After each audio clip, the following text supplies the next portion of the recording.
নমস্কার বন্ধুরা, এই মুহূর্তে যে সোনার দাম রয়েছে সেটা হচ্ছে 1,23,210 টাকা। কিছুদিন আগে এই সোনার দাম 1,33,000 পৌঁছে গেছিলো, সেখান থেকে প্রায় 10,000 টাকা আমাদের কারেকশন নিয়ে এখন 1,23,000 রয়েছে। তো এই মুহূর্তে আমাদের কি করা উচিত? আমাদেরকে গোল্ডে বাই করা উচিত কি গোল্ডে বাই করা উচিত? গত এক বছরের ভেতরে গোল্ড প্রায় 40%-এর কাছাকাছি রিটার্ন দিয়ে দিয়েছে। এই অপরচুনিটি কি আমরা মিস করে দিয়েছি? আগামী দিনে কি গোল্ড বাই করলে সেরকম রিটার্ন পাওয়া যাবে না? এইসব প্রশ্নের উত্তরে এই ভিডিওতে দেবো। নমস্কার বন্ধুরা, আমার প্রতীক আছে প্রতীক স্পিক্স। এই চ্যানেলে শেয়ার মার্কেট এবং মিউচুয়াল ফান্ড রিলেটেড বিভিন্ন ভিডিও নিয়ে আসা হয়, তো চ্যানেলটিকে একবার সাবস্ক্রাইব করে দেবে। সবার প্রথমে বলি, গোল্ড আমাদের কাছে হয়তো একটা ইমোশন, কিন্তু ওয়ার্ল্ডের ক্ষেত্রে গোল্ড কিন্তু অতটা ইমোশন নয়। সবার প্রথমে বুঝতে হবে যে গোল্ডটাকে কন্ট্রোল করে কে, কোন দেশের কাছে বেশি গোল্ড রয়েছে সেটা আমাদের জানার প্রয়োজন।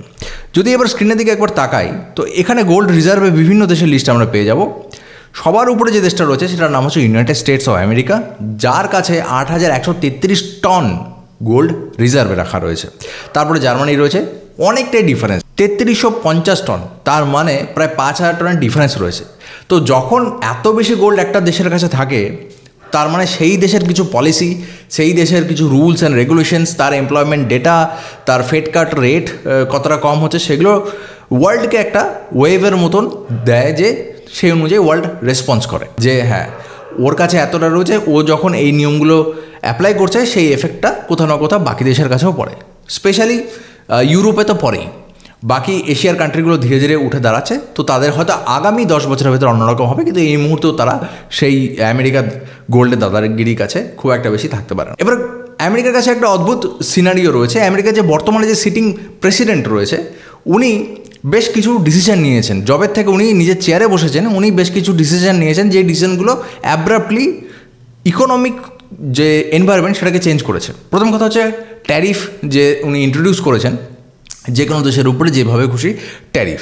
উনি ট্যারিফকে পানিশমেন্ট এবং একটা টুল হিসাবে ইউজ করেছেন। তো কথা হচ্ছে যে ইন্ডিয়ার মতন দেশের ক্ষেত্রে যদি 100%ও ট্যারিফ লাগায়, তো গোল্ডের উপরে খুব একটা এফেক্ট হয় না, কারণ ইন্ডিয়াতে আমেরিকা খুব একটা মাল বিক্রি করে না, ইন্ডিয়া বেশি এক্সপোর্ট করে। কিন্তু আমেরিকা কী করেছে, চায়নার উপরে ট্যারিফ লাগিয়েছিল, এবং সেই দিন থেকে গোল্ডের প্রাইসটা ধীরে ধীরে বাড়া শুরু হয়েছিল। তার কারণ চায়না হচ্ছে biggest manufacturer of the world. আমেরিকার বাল্টি থেকে শুরু করে মগ সবই চায়না বানায়। সেখানে যদি সেখানে ট্যারিফ ওয়ার হয়, তো যারা এই ইন্ডাস্ট্রির ভেতরে রয়েছে, যারা শেয়ারের ভেতরে রয়েছে, যারা স্টক মার্কেটে রয়েছে, কিংবা অন্যান্য দেশ যারা এই দুটো বড় কান্ট্রির উপর নির্ভরশীল, তারা একটু চিন্তায় পড়ে যায় এবং তারা নিজেদের গোল্ড স্টককে ধীরে ধীরে বাড়ানো শুরু করে দেয়। বিভিন্ন দেশ যারা গোল্ডকে নিজের প্রাইমারি ফরেন রিজার্ভ হিসেবে রাখতো না, তারাও এখন গোল্ডকে প্রাইমারি ফরেন রিজার্ভ হিসেবে ধরার চেষ্টা করছে।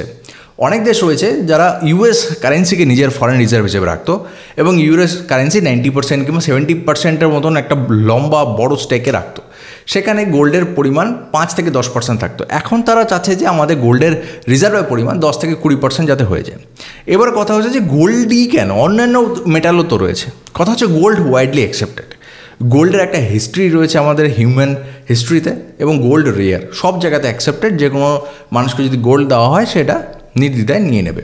এটাই হচ্ছে কারণ। একটা প্ল্যাটিনামের টুকরো বিক্রি করা খুব মুশকিল, কিন্তু একটা গোল্ডের টুকরো বিক্রি করা অতটা মুশকিল নয়। এটাই হচ্ছে লিকুইডিটি। এই জন্যই গোল্ডকে সব দেশই অ্যাকসেপ্ট করে। এবার যত দেশ রয়েছে তারা নিজের ইকোনমিকে স্টেবল করতে চায়। এবার ইকোনমিকে যখন আপনারা স্টেবল করতে চাইবেন, তখন আপনার বেসটা স্ট্রং হওয়া উচিত। সেখানে যারা ইউএসডি ছিল, এখন সেটা কিছু না কিছু পার্সেন্ট গোল্ডের কাছে চলে যাচ্ছে, সেই জন্য গোল্ডের ডিমান্ডটা মার্কেটে বাড়ছে। নেক্সট কারণ হচ্ছে ওয়ার্ল্ডে যে যুদ্ধগুলো চলছে তার উপরে। একটা সময় ওয়ার্ল্ডে 3টে যুদ্ধ চলছিল 2025-এ। এরকম সিচুয়েশানে খুব ভলাটাইল হয়ে যায় মার্কেট, ট্রেড সিচুয়েশান খারাপ হয়ে যায়। তো সেই জন্য অনেকেই গোল্ডের উপরে ইনভেস্টমেন্ট বাড়িয়েছে। যারা রিটেল ইনভেস্টার, যারা ইনস্টিটিউশনাল ইনভেস্টার, তারাও গোল্ডের দিকে ঘুরে গেছে এবং গোল্ডকে বাই করা শুরু করেছিল। এই সব কারণে গোল্ডের প্রাইসটি একটা বুস্ট আপ পেয়েছে এবং গোল্ড কন্টিনিউয়াস একটা র্যালি দিয়েছে। এবার কথা হচ্ছে যে গোল্ড 4,000 ইউএসডি পার আউন্সে হিট করার পরে যখন হাই ক্রিয়েট করেছে, তারপর থেকে গোল্ডের একটু কারেকশান চলছে। এবার এই কারেকশানগুলোকে কন্ট্রোল করছে কোন কোন ফ্যাক্টর? সবার প্রথমে ইউএস আর চায়নার রিলেশন আবার একটু ভালো হওয়া শুরু হয়েছিল, কারণ আমেরিকা কোথাও না কোথাও বুঝেছে যে এইভাবে চলবে না। যেহেতু biggest partner, biggest trade deal হয় তাদের ভেতরে, সেই জন্য তাদেরকে কোথাও না কোথাও একটু কম্প্রোমাইজ করতে হবে। তো সেদিক থেকে একটু রিলিফ পয়েন্ট রয়েছে, সেই জন্য একটা ইম্পর্টেন্ট ফ্যাক্টর। আমেরিকা সেন্ট্রাল যে ফেড রেট কাট হয় সেটা অলরেডি 2বার কাট হয়ে গেছে, সেই জন্য ইন্টারেস্ট রেট কিছুটা কমেছে, সেই জন্য গোল্ডের উপরে এফেক্ট পড়েছে, গোল্ডের প্রাইসটা নিচের দিকে যাচ্ছে। আগামী 7ই নভেম্বর আবার একটা ফেড কাট রেটের অ্যানাউন্স হবে, যদি ফেড রেট কাট হয় তাহলে পরে আবার গোল্ডের প্রাইস একটু কারেকশন হতে পারে। মোদ্দা কথা, ইউএস ডলার যত স্ট্রং হবে গোল্ড তত উইক হবে। এবার কথা হচ্ছে ইউএস ডলার কি সবসময় স্ট্রং থাকবে আগামী দিনে? আগামী বছরটা ওইভাবে প্রেডিক্টেবল নয়, কারণ 2025-এ অনেক আনপ্রেডিক্টেবল জিনিস হয়ে গেছে। শেয়ার মার্কেটে সেরকম রিটার্ন জেনারেট করে দিতে পারেনি, যেটা 2024-এর শুরুর দিকে জেনারেট করে দিয়েছিল, 2023-এ জেনারেট করে দিয়েছিল। মানুষের এখনও গোল্ডের উপরে ভরসা রয়েছে। একটা সাময়িক কারেকশন হিসাবেই গোল্ডকে দেখা যেতে পারে, যে একটা সাময়িক কারেকশন হিসাবেই গোল্ড কারেকশন হচ্ছে। গোল্ডে যদি হিস্টোরিক্যাল চার্ট আমরা দেখি, এবার একটু স্ক্রিনের দিকে নিয়ে যাব, গোল্ডে যদি একটা হিস্টোরিক্যাল চার্ট দেখি তাহলে আমরা দেখব গোল্ড কন্টিনিউয়াস যতই কারেকশান আসুক উপরের দিকেই যায়। রিসেন্টলি একটু বেশি বুল রান চলে এসেছিলো, তো সেখানে যদি আমরা একটু টেকনিক্যাল ডিসকাশন করি আর কি, তো একটা লম্বা ফেজ গোল্ড একটা আপার বাউন্ড একটা লোয়ার বাউন্ডের ভেতরে ছিল, একটা রেজিস্ট্যান্স একটা সাপোর্টের ভেতরে ঘোরাফেরা করেছে, একটা জিগজ্যাগ মোশনে নিজের প্রাইসকে রেখেছে, তারপর একটা ব্রেকআউট দিয়ে উপরের দিকে গেছে। এবার একটা হাই ক্রিয়েট করার পরে হাই ক্রিয়েট করেছে 4363.96 ইউএস ডলার। এখান থেকে একটা কারেকশান নিচ্ছে, এখন এই মুহূর্তে দাঁড়িয়ে আছে। যদি আমরা ফিবোনাচি রিট্রেসমেন্ট দেখি তাহলে 68.68% একটা সাপোর্ট লেভেলের কাছে রয়েছে, যেটা ফিবোনাচি রিট্রেসমেন্টের একটা ভালো লেভেল, যেখান থেকে বাউন্স ব্যাক করতে পারে গোল্ড। যদি এখান থেকে বেশি কারেকশান হয়, যেটা সম্ভাবনা খুবই কম, মানে এমন কোনো খুব পজিটিভ নিউজ নেই মার্কেটে যে গোল্ডের প্রাইসটা খুব ক্র্যাশ করে যাবে, যে হ্যাঁ মার্কেটে সেরকম কোনো এখনও অবধি খবর নেই। তো যদিও সেরকম খবর আসে তো 50%-এর বেশি কারেকশান হবে না।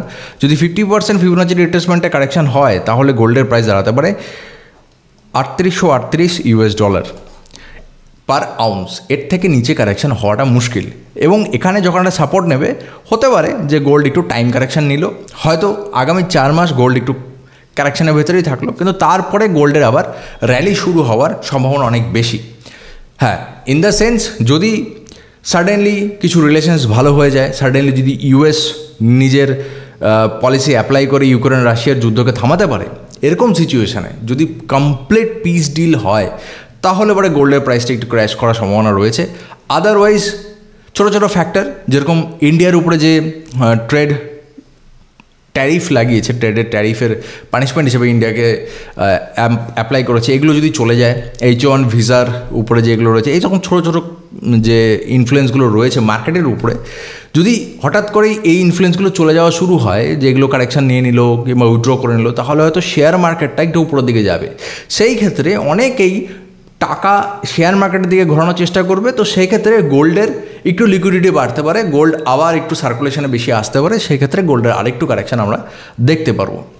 আজকের ভিডিওতে এতটুকুই, আশা করি আপনাদের নতুন কিছুটা বোঝাতে পারলাম, নতুন কিছুটা বলতে পারলাম। যদি চ্যানেলটি ভালো লাগে তো অবশ্যই চ্যানেলটিকে সাবস্ক্রাইব করে দেবেন। আপনার সাথে দেখা হবে পরবর্তী ভিডিওতে। Till then, good bye.